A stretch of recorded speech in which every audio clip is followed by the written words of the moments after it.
go now to talking about the benefits of live streaming and the benefits of pre-recording as far as worship services or events. So Caleb, Jacob, y'all want to talk about that? Sure. I'll go through some brief pros and cons of Facebook Live. If you were with us last week when we went over the live streaming, we went over a lot of this same subject matter, but I'm going to go over it again, and I'm going to show you a cool tool that I found online to check your internet speed. So one of the pros of Facebook Live is it's very easy to set up. I mean, you don't have to have a nice 4K camera, nice microphones, anything like that to get started with it. You really just need a cell phone and the Facebook app. Day went over this last week, and if she wants to show how to do it again with share screen, we can do that. But basically, you go to your Facebook page, and there's a Facebook Live button. You select that, you enter all of your information for your service, and then I believe, do you publish immediately, or do you schedule? How does that work as far as publishing the Facebook Live? Are you talking about through the Premiere option? Well, we can go over Premiere. I'm just talking about basic Facebook Live. You're ready to go at 9 a.m. Oh, well, for that, you just open up your Facebook and choose to go live. Right. Yeah, that's what I mean. It's as simple as that. But there is, I believe it was James that brought up the Premiere option earlier. What that is a pre-recorded video that you can upload to your Facebook page and then select a time that the video will premiere. And the benefit of that is it's allowing you to pre-record your sermon or your devotional or whatever you're doing, upload it to Facebook, and then set a premiere date, and it will act as like you're going live at that time. People who follow your Facebook page get a notification that you've gone live, even though it's pre-recorded. The premiere option, I believe, I'm going to bounce this back to Day a lot because she's the Facebook expert here. But for the premiere option, don't you just upload as normal to your Facebook page, and then there's a button that says premiere.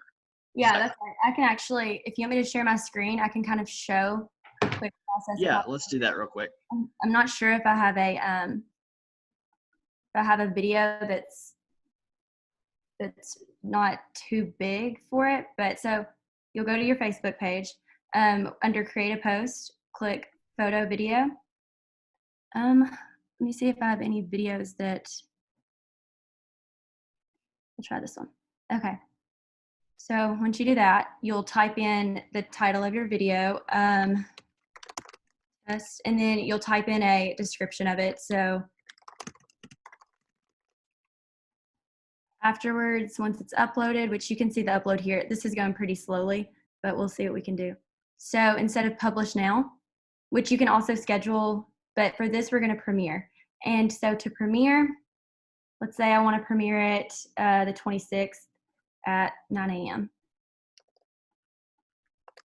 Right. And like I said, the reason you would want to do this is because it acts as a live stream notification. So anyone that follows or likes your page will get a notification that you've gone live. Your premiere has premiered, but you don't have to deal with some of the negatives of Facebook Live, which are you don't have a good connection.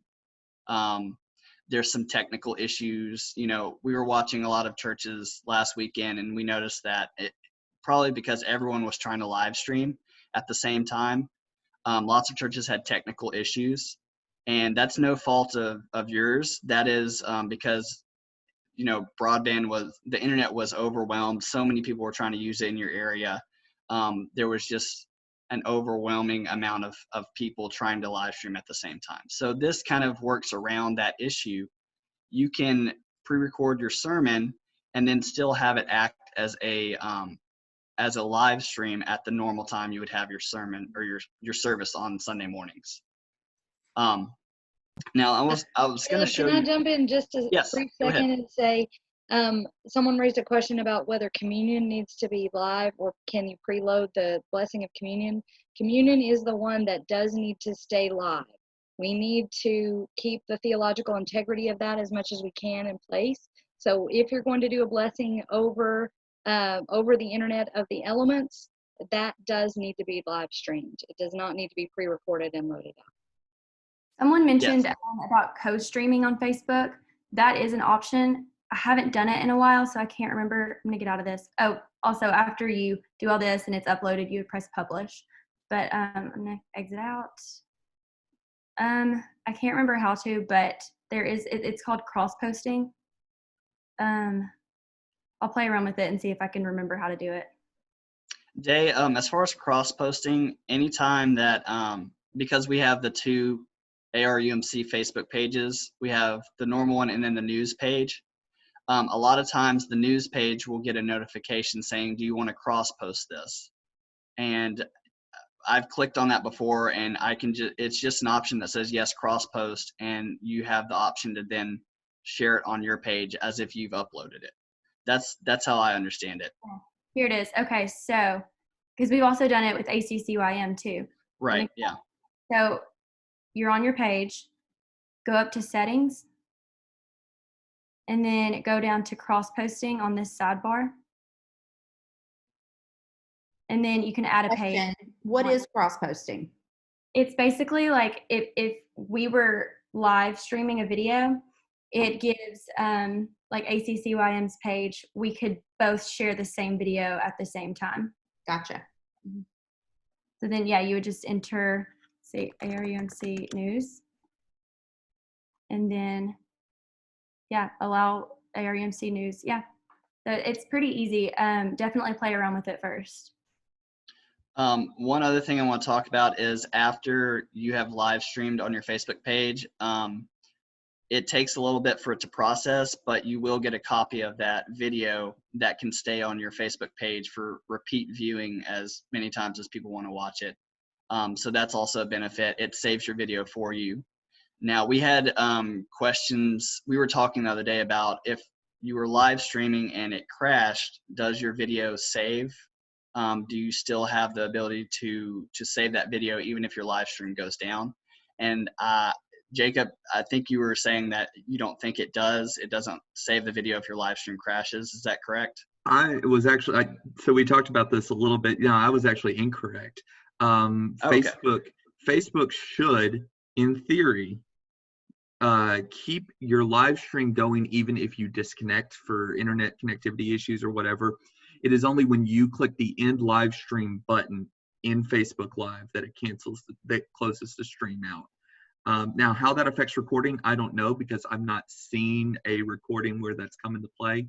But I have seen with some churches that had internet connectivity issues this past Sunday that they were able to continue streaming. It's just the video dropped out for a period of time and then came back in once the connection was stable again. Yeah, so maybe the strategy is if you're seeing that your live stream is having technical issues or you crash, just continue as if nothing has gone wrong because it could be still recording and you want to save that video for later. One other thing to note is also, and we covered this in a previous webinar, that there are programs that you can run on your computer to both live stream and record that live stream locally on the computer at the same time if internet connectivity is an issue in your area. That's the streaming worship webinar that we did last week, I believe. I had someone ask a question if people could live stream into the same live stream from two different locations. So like if someone was live streaming from their house and then the sermon was done from the pastor's house, would those come in together or will they be two separate live streams? They would have to be two separate live streams unless the only thing I can think of that might work in a situation like that is, and correct me if I'm wrong on this, Michelle, because you know Zoom a lot better than I do, that you can take a Zoom and have it stream into Facebook Live. We tried to do that last time, and because the Zoom is hogging the camera at the same time, Day wasn't able to do that.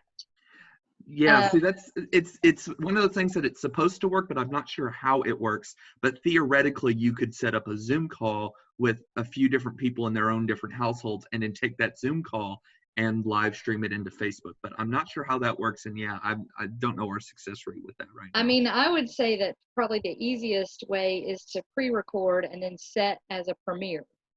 right? So pre-record the 2 pieces, set as a premiere, and one person can edit. You can share files to edit, which Christina and I will cover in tomorrow's webinar, how to share files across the internet with each other, so that you can kick a file to someone and then edit it in one location.